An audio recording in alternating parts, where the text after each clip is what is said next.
आज 8 नंबर सवाल देखो, एकदम हल्का सवाल है बच्चों। ए किसी काम को 60 दिनों में पूरा कर सकता है और उसने 15 दिनों तक काम किया। शेष काम को बी ने 30 दिनों में पूरा किया। यदि वे मिलकर के कार्य करे तो कार्य कितने दिनों में पूरा होगा? तो देखो, इसको बनाने का जो तरीका है वो यहाँ पर क्या है।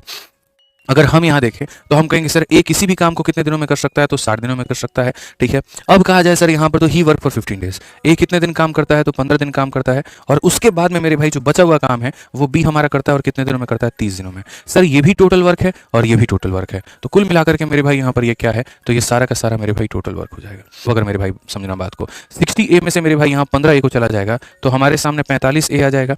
45 ए का मान हमारे 30 बी के बराबर होगा। 15 से काटेंगे तो 3 बार में और 15 से काटेंगे 2 बार में। ए अपॉन बी जो होगा मेरे भाई यहाँ पर, ये हमारा बराबर होगा 2/3 के। यहाँ से आपने क्या कर लिया, क्षमता निकाल लिया।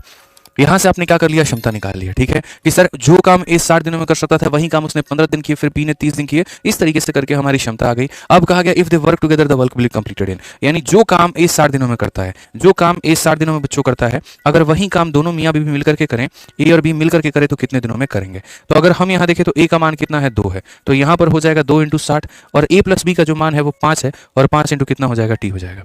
5 से अगर हम 12 बार में काटे तो 12 × 2 मेरे भाई 24 हो जाएगा और टी का जो मान है वो कितना हो जाएगा, 24। कौन सा ऑप्शन है, तो बी फॉर बाहुबली बिल्कुल सही उत्तर है। यानी जितने बच्चे 24 आंसर दे रहे हैं इसका मतलब उनकी तैयारी पूरी है।